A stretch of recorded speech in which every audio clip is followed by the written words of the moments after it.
Review chapters 1 and 9, which was sequences and series, and then chapter 10, which is probability. So we're going to start with sequences and series right here. Write the recursive rule for the following sequence. So the recursive rule, we need a starting value, and we're going to say that's the first term. So here the first term is 4. And if you notice the rule here, we're adding 2 every time. So we say u sub n. To find any term, we take the term before it, and we're going to add 2. So this would be an arithmetic sequence because we're adding or subtracting. Arithmetic versus geometric. Arithmetic is when you add or subtract to find the next term, and geometric is when you multiply or divide to find the next term.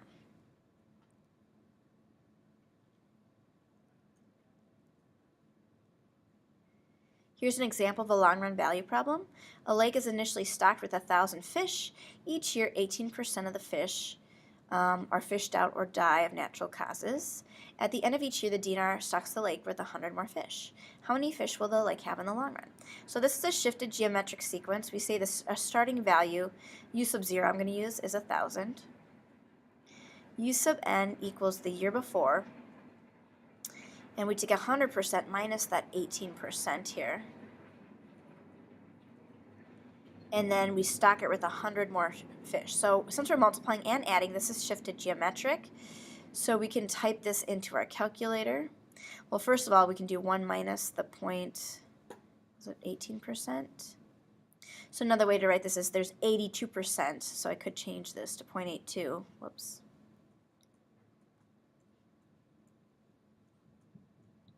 There's 82% of the fish from the year before. All right, in the long run, we could put it in our calculator and hit enter many times. So start with 1,000.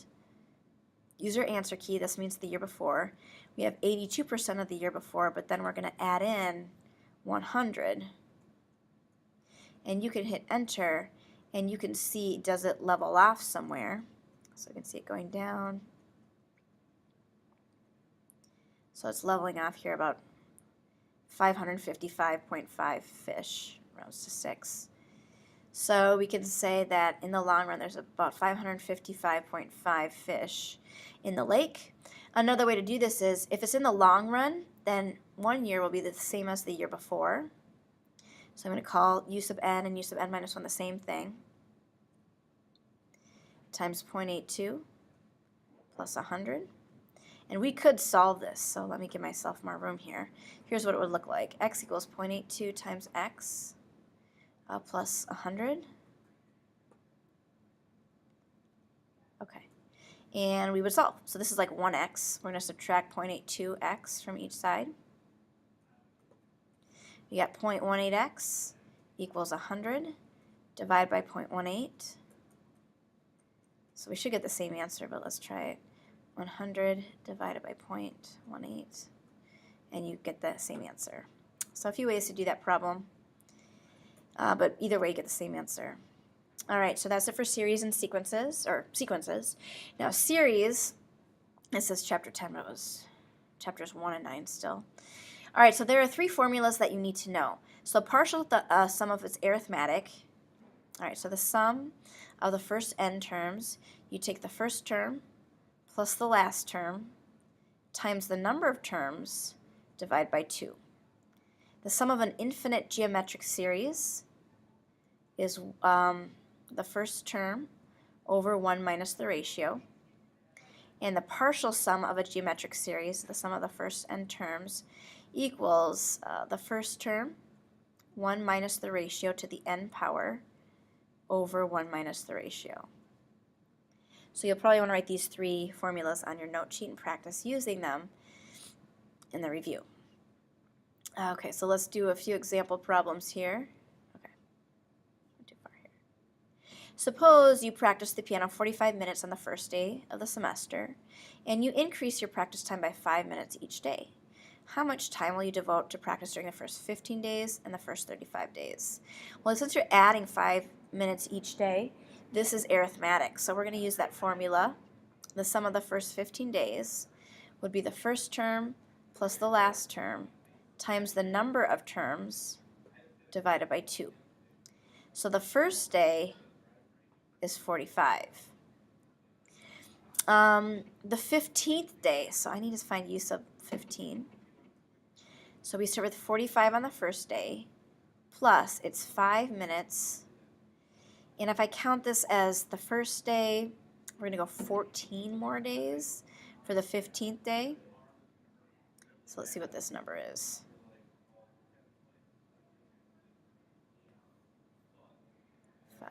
Times 14. Okay, so 115 minutes, the 15th day, times the number of days, 15 divided by 2. So here's what it looks like when we plug in. 45 plus 115 times 15 divided by 2. So let's clear this guy out. All right, let's type it in. 45 plus 115 times 15 divided by 2. All right, 1,200 minutes for the first 15 days. All right, I'm going to clear this. Let's do the first 35 days of the semester. So if I clear it, again, our formula looks like this.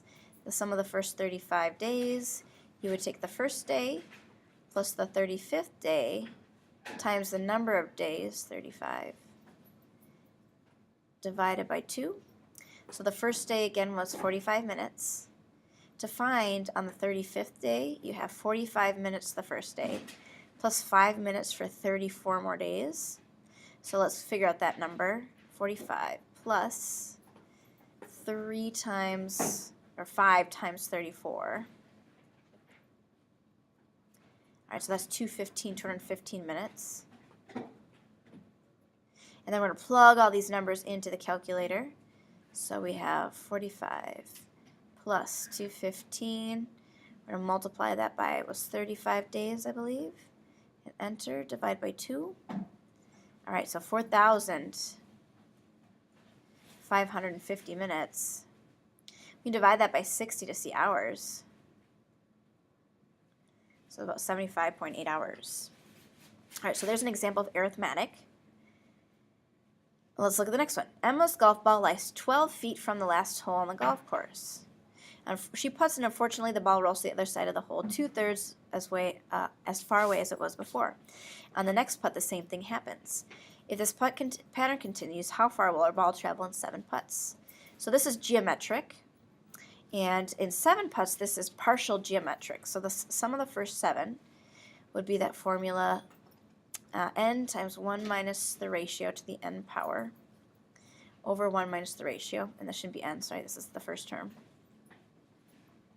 So let's plug in what we know. The first term is 12. We have 1 minus the ratio, which is 2/3, to the 7th power over 1 minus the ratio. All right, so let's plug this in. I put parentheses around the appropriate spots here. So let's do the top first. 12 parentheses, 1 minus the ratio, which is 2/3. I'm going to put this in double parentheses because it's 2/3 to the 7th power. Okay, so here's the top. Divided by 1 minus the ratio, 1 minus 2/3. I'm going to hit Control Enter. All right, so it's going to roll about 33.89, 3 feet. All right, in the long run, so this will be infinite geometric. First term is 12 over 1 minus the ratio. So 1 minus 2/3. Okay, so when we type this in, it'll be 12 divided by 1 minus the ratio, 1 minus 2/3, or 1/3. Okay, so 36. So if it kept going back and forth, I mean, after 7 putts, you're pretty close. So it ends up being 36 feet in the long run. Okay, let's take a look at probability here. Permutation order matters. Example, there are 5 people that need to present in class tomorrow. how many different ways can the teacher have them present? So you have 5 people. You have 5 people to choose from for the first presenter, and then 4, and then 3, and then 2, and then 1. So this is 5 factorial. Or it's a permutation. Out of 5 people, we're choosing all 5. So we should get the same answer either way. Here's how you do it on the calculator. So 5 menu probability factorial. Okay, 120. Let's try the permutation. Menu probability permutations out of 5 people, comma, all 5 are going. And you get 120. So 2 ways to do that. Either way, it's 120 ways that they could present. All right, so that's when order matters. Combinations and combinations when order doesn't matter. For example, there are 15 people on the team. How many ways can the coach choose 2 co-captains? So it doesn't matter what order they pick them in, they're still co-captains. So this is a combination, and out of 15 people, you're choosing 2. So here's how you would type it in your calculator. Menu, probability, combination. Out of 15 people, you're choosing 2. There's 105 ways to do that.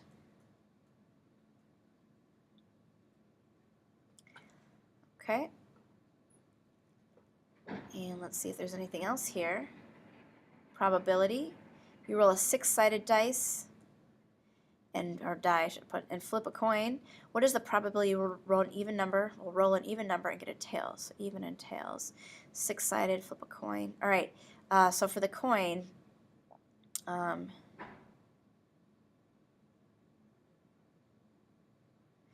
right, so for the, let's see the different probabilities. Flip a coin. All right, so for the coin, you get heads or tails. And for the 6-sided dice, you have the numbers 1 through 6. I think this might be easiest to do like a tree diagram or even make a table. Maybe I'll make a table. Okay, so let's make a table here. Okay, so we can get 1, 2, no, I'm going to go this way. 1, 2, 3, 4, 5, or 6 we could roll in the first one, and then we could get a heads or a tails. Okay, so here's all the different possibilities. So if I write these in, this is heads 1, heads 2, heads 3, heads 4, heads 5, heads 6, tail 1, tail 2, tail 3, tails 4, tails 5, tails 6. Okay, so what's the probability we get an even number and a tails? Circle all the even and the tails. So it looks like 3 out of 6 times 2 is 12. Okay, so if we simplify that, that's a 1/4, 1 in 4 chance that we will get an even number, so 25% chance that we'll get an even number and a tails. 1, 2, 3, 4, 5, 6, 7, 8, 9, 10, 11, 12. Yep. Let's double check 3 divided by 12. Okay, so 25% chance. All right, so there are some of the notes for chapters 1, 1 and 9, sequences and series, and then 10. So then there's some practice problems for you to try, and again, the answer key is on Schoology.